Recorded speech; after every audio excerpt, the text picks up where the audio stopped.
जय हिंद दोस्तों, मैं एक नाम सुधा राजेश पटेल एक सर्विसमैन न्यूज चैनल 2025 5 अगस्त में आप सभी का हार्दिक स्वागत करता हूं।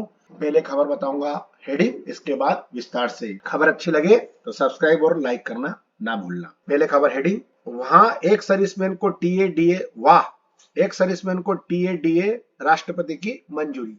आर्मी कर्नल ने 4 स्पाइस जेट में पिटाई, सेना का एक्शन।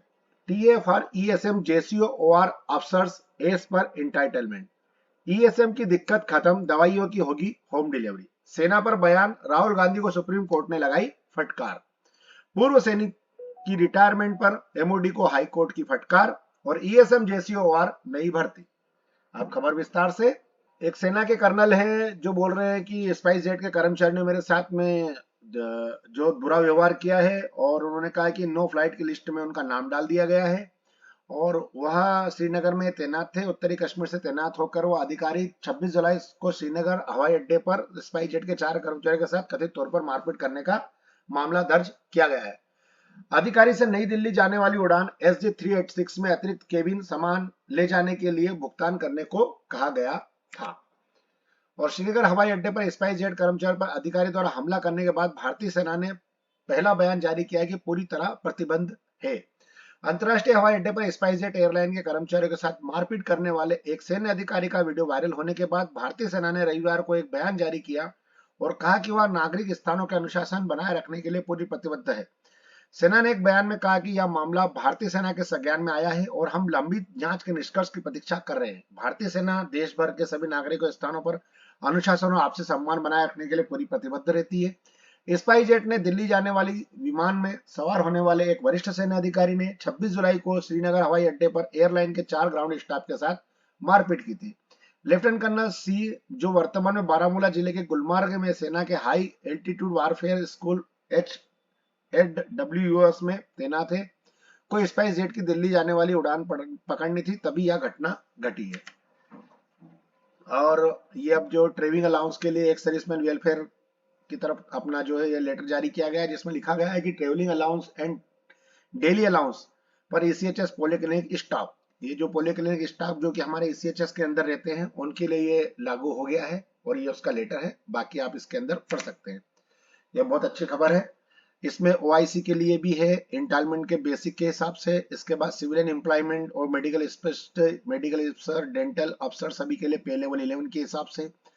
और एक सर्विसमैन एम्प्लॉयमेंट के लिए भी है ये एज पर इंटालमेंट के हिसाब से। और सिविलियन एम्प्लॉयमेंट मेडिकल स्टाफ के लिए पे लेवल 5 के हिसाब से। और civilian employment medical staff including driver and data entry के लिए पे लेवल 3 के हिसाब से। और एक serviceman employment para non medical staff के लिए भी यह लागू है। तो ये बहुत ही अच्छी खबर है और ये उसका लेटर है पूरा, आप इसको पढ़ सकते हैं। ये देखिए डेली अलाउंस किस हिसाब से दिया जाएगा, इसके अंदर पूरी इसमें बताई गई है जानकारी। और ईसीएचएस ने लॉन्च किया है home delivery of medicine for senior veterans and war disability के लिए। जो भी हमारे सीनियर जो एक सर्विसमैन है जिनकी उम्र जो है अबाउ 70 साल से ऊपर हो गई है, उनके लिए वार कार्ड होल्डर और वार डिसेबिलिटी वेटनर्स के लिए या ये सब सुविधा लागू की गई है, मेडिसिन जो कि होम डिलीवरी के लिए उनके पास में भेजी जाएगी। बहुत ही सराहनीय कदम है ये। अगर आप सच्चे भारतीय और भारतीय सेना पर टिप्पणी को लेकर सुप्रीम कोर्ट ने राहुल गांधी को फटकार लगाई है। और सुप्रीम कोर्ट ने सोमवार को दिसंबर 2022 में भारत जोड़ो यात्रा के दौरान भारतीय सेना के बारे में की गई टिप्पणी के लिए कांग्रेस नेता राहुल गांधी की खिंचाई की और कहा कि एक सच्चा भारतीय सब नहीं कहेगा। साथ ही कोर्ट ने उनके खिलाफ आपराधिक मानहानि की कार्रवाई पर भी रोक लगा दी गई है। यह कार्रवाई गांधी की दिसंबर 2022 के भारत जोड़ो यात्रा के दौरान कई टिप्पणियां उत्पन्न हुई, जिसमें उन्होंने आरोप लगाया था कि चीनी सेना ने 2000 वर्ग किलोमीटर भारतीय क्षेत्र पर कब्जा कर लिया, 20 भारतीय सैनिकों को मार डाला और अरुणाचल प्रदेश में हमारे जवानों की पिटाई करी है। न्यायमूर्ति दीपांकर दत्ता और न्यायमूर्ति अगस्टिन जॉर्ज मसीह ने पीठ की जानकारी दी है। और केंद्र से ईमानदारी सेवा करने वाले पूर्व सैनिकों के प्रति सहानुभूति रखने की उम्मीद हाईकोर्ट ने की है। मैं तो ये बोलता हूँ जो राहुल गांधी के विषय में जो भी ये केंद्र ने फटकार लगाई है, केंद्र फटकार लगाने के बजाय इनके ऊपर और कोई बड़ा एक्शन लेती तो अच्छा रहता कोर्ट की तरफ से। क्योंकि ये जब भी देखो हमारे भारतीय सेना के खिलाफ बयानबाजी देते हैं, इससे जो हमारे जवान है उनका मोरल डाउन होता है। और जो कि हमारे देश के वरिष्ठ नेताओं में गिनती है इनकी, इसके बावजूद ये ऐसी बयानबाजी करते हैं, मतलब बहुत दुख और निंदनीय है यह घटना।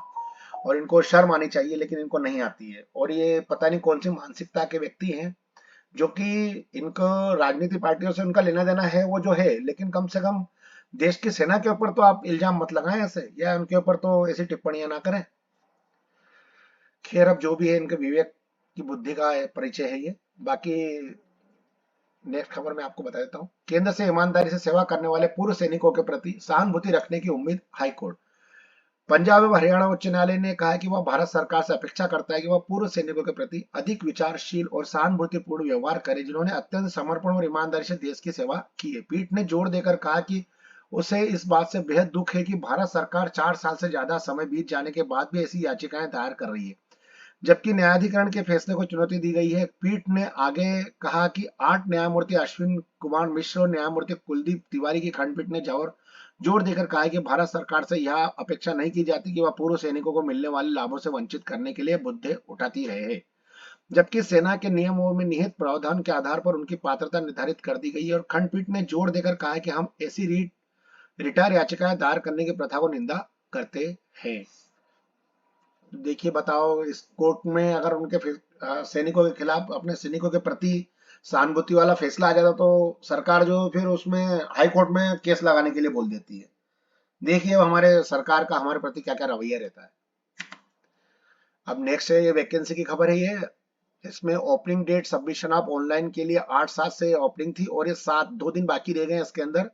इसमें जो malaria inspector, Ayurvedic pharmacist, PGT engineering graphics, PGT engineering female, PGT engineering pharmacist, warder for male only, laboratory technician, senior secondary staff और सीनियर साइंटिफिक इसमें है, जबकि ये सब वैकेंसियां हैं। ऐसे इसमें जेल वार्डन की वैकेंसी हमारे लिए लागू है, और बहुत ही बढ़िया वैकेंसी है ये। 10% कोटा है इसके अंदर अपना। तो इसमें जो भी कोई फॉर्म भरना चाहता है, 2 दिन बाकी रह गए, इसमें फॉर्म भर सकते हैं। इसमें म्युनिसिपल कॉर्पोरेशन ऑफ दिल्ली के लिए है, municipal corporation of Ayurvedic pharmacist counselling, और बाकी भी वैकेंसी है इसके अंदर। बस दोस्तों, मेरे पास आज खबर यहीं तक थी। आपका दिन शुभ रहे। जय हिंद, राम राम।